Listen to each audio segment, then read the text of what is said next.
स्वामी जी, अगर आप कह रहे हैं कि शास्त्र के हिसाब से चलना चाहिए, तो दूसरे धर्मों के भी तो शास्त्र हैं, वो अपने हिसाब से चलेंगे। हाँ तो चले ना, कहाँ मना कर रहे हैं हम? कहाँ मना कर रहे हैं? बिल्कुल हम यही चाहते हैं कि वो भी अपने शास्त्र के अनुसार चलें। क्यों नहीं अपने शास्त्र के अनुसार चलते हैं? उनके शास्त्र में लिखा रहा है कि सबसे उत्तम निवास वो है जहाँ पर पूरी तरह से इस्लाम हो। तो पूरी तरह से जहाँ इस्लाम है वहाँ क्यों नहीं चले जाते हैं? बताओ, हमारे बीच में क्यों रह रहे हैं वो? यही तो सवाल है। वो पूरी तरह से अपने धर्म का पालन करें, इसी के लिए 57 देश बना लिए उन्होंने। नहीं, लेकिन देश तो और अपने चले जाएं, वहां पे पालन करें। और वक्फ बोर्ड के नाम पे जहां पे नहीं है वहां चले जाएं और जमीनों को एनक्रोच कर लें। क्या चीज? वक्फ बोर्ड के नाम पे जमीनें। भाई हमारा वही कहना है कि उनको ऐसे जहां पर उनके धर्म के अनुसार का वातावरण नहीं, उनको क्यों रहना चाहिए? विशेष करके तब जब धर्म के नाम पे उन्होंने हमारे देश का एक टुकड़ा बांट लिया। तो फिर वो दारुल हरम वाला जो कॉन्सेप्ट है वो फिर उसका क्या? वही हम कह रहे हैं कि उनको अपने धर्म के अनुसार रहने की छूट है, लेकिन वो अपने वातावरण में जाके करें। वो हमारे वातावरण में हमको रहने दे। प्रेम कुमार जी को लाता हूं मैं इसमें। प्रेम कुमार जी।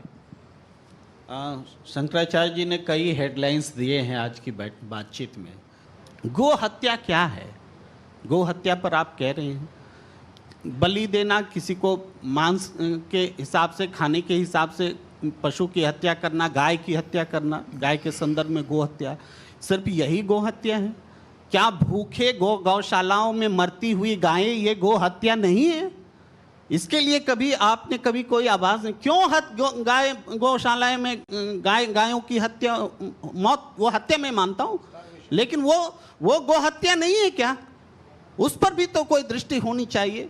मैं एक और सवाल रखता हूँ, मेरी आवाज़ में थोड़ी तलखी आ रही है, मैं क्षमा मांगता हूँ, लेकिन और भी बात आ रही है। नहीं, जिस जैसे आपके मन में भाव है वैसे ही व्यक्त करिए, हम इसका स्वागत करते हैं। ठीक है।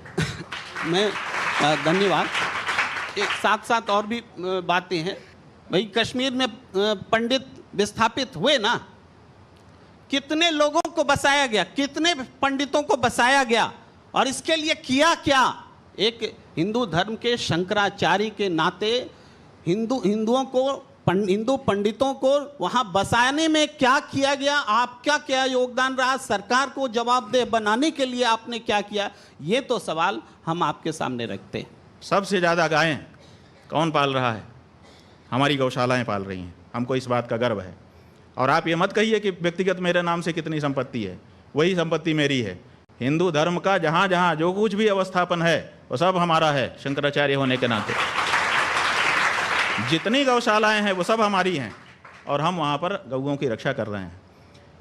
जो गौएं मरी हैं, जिसकी रिपोर्टिंग आपके पत्रकारों ने की है, 99% वो गौशालाएं हैं जिनमें सरकारी अनुदान आ रहा है। उन गौशालाओं में गाय की हालत खराब हुई जब आपने कहा कि हम इस गौशाला में अनुदान करेंगे। अनुदान का जो पैसा है वो भ्रष्टाचार की भेंट चढ़ गया और गाय मर गई। आप निकाल लीजिए, सारी रिपोर्टिंग निकाल लीजिए। कौन दोषी है आपके हिसाब से, और कौन ज्यादा दोषी? हम ये कह रहे हैं कि आप हमसे ये पूछ रहे हैं कि नाग अच्छा कि सांप अच्छा? बताइए। आप ऐसा फंसा रहे हैं कि किसी का भी नाम ले दें और हमको काट ले।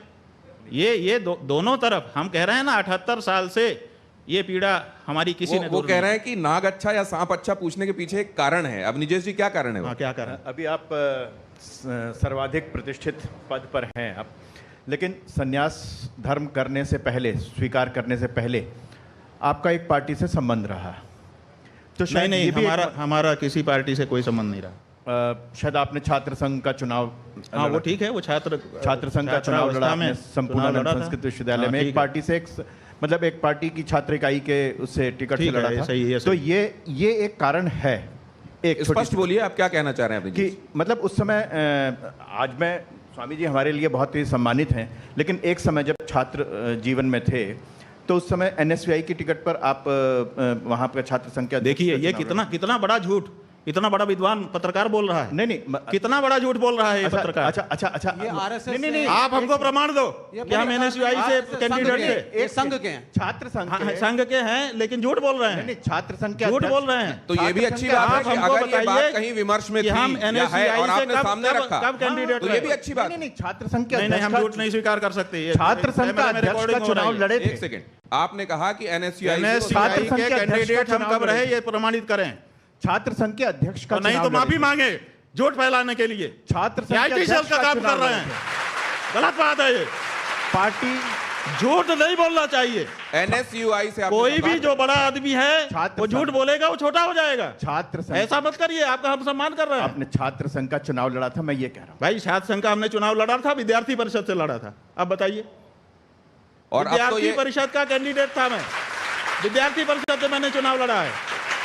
अब बताइए, वो भी एक पार्टी थी ना, ठीक है पार्टी थी, हम कहा वो भी एक पार्टी थी ना सर। हम तो झूठ बोलने पर आपको कह रहे नहीं हैं। नहीं नहीं, वो भी एक राजनीतिक दल ठीक है, के रूप में था तो ना। ये तो चलता है। और भी, क्योंकि विमर्श ये चलाया जा रहा है आप लोग देश ये में। बताते हैं कि ये छात्र इकाई है, राजनीति से इसका कोई लेना देना ही नहीं। ज्ञानशील एकता परिषद की विशेषता, ज्ञानशील और एकता के लिए हम परिषद में गए थे, राजनीति करने के लिए नहीं गए थे। और आप अगर विद्यार्थी परिषद के ऊपर ये कहते हैं कि वो भी राजनीति की इकाई है, तो आप इसका मतलब कि अभी रहस्य ही नहीं जानते हैं।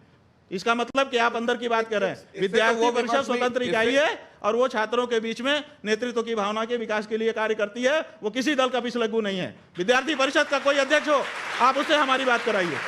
हम विद्यार्थी परिषद में रह चुके हैं।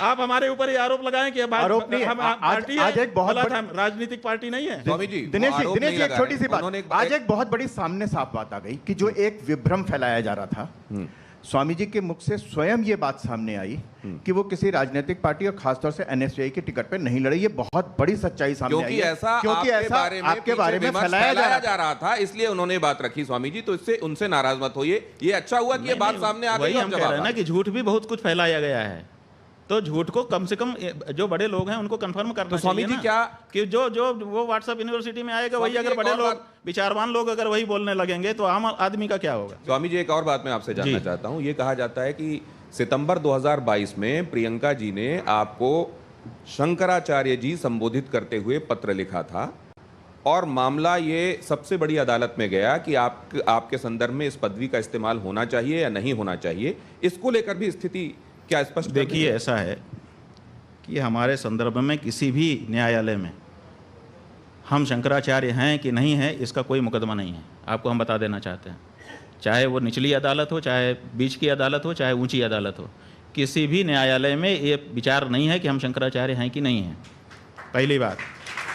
दूसरी बात, हमारे गुरुजी ने एक मुकदमा एक व्यक्ति के खिलाफ किया था जो अपने आप को शंकराचार्य कह रहा था, तो उन्होंने कहा कि इसको रोक दिया जाए कि ये अपने आप को शंकराचार्य ना कहे, निषेधाज्ञा का वाद कहते हैं इसको।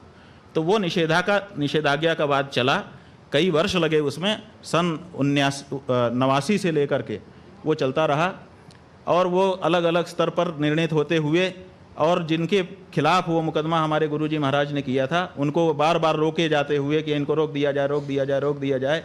अब वो सुप्रीम कोर्ट में आया हुआ है। उसको गुरुजी हमारे लड़ रहे थे, क्योंकि हमारे गुरुजी शंकराचार्य हैं कि नहीं, इस पर विवाद नहीं था। हमारे गुरुजी ने कहा कि मैं शंकराचार्य हूँ, इनको रोक दिया जाए, उस पर वो मुकदमा चला था और वो अभी सुप्रीम कोर्ट में चल रहा था। उसको लिंगर ऑन टैक्टिस की जा रही है, क्योंकि जो प्रतिपक्षी थे हमारे गुरुजी के सामने, वो सिद्ध हो गया कि वो सन्यासी नहीं है। जहाँ तक प्रियंका गांधी के पत्र की है, तो जब हमको शंकराचार्य पद पर अधिष्ठित किया गया तो देश के बहुत बड़े बड़े लोगों ने और हमारे जो सामान्य भक्त लोग हैं उन सब ने अपने अपने ढंग से, बहुत सारे लोग, लाखों लोग वहाँ इकट्ठा हुए। उसके बाद हजारों लोगों ने पार्टिसिपेट किया, सैकड़ों लोगों ने पत्र लिखे,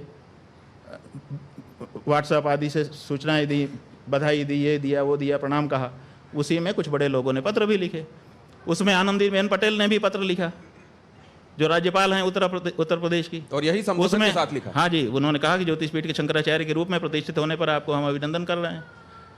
अनसुईया उइके जो छत्तीसगढ़ की राज्यपाल थी, उन्होंने भी पत्र लिखा। मध्य प्रदेश के शिवराज सिंह और उनके मंत्रिमंडल के कई मंत्री वहाँ उपस्थित ही रहे। जो केंद्रीय मंत्री थे प्रहलाद पटेल जी, वो वहाँ उपस्थित ही रहे, उन्होंने अपना व्याख्यान दिया, उसकी रिकॉर्डिंग पड़ी हुई है। तो ऐसी परिस्थिति में सारे ही लोग कर रहे थे। उसी में प्रियंका गांधी का भी पत्र गया। ये तो प्रियंका गांधी के पत्र जाने मात्र से हम अगर शंकराचार्य हो गए होते या प्रियंका गांधी शंकराचार्य बना सकती है, ऐसी उसकी मतलब परिस्थिति है, तो बात अलग है।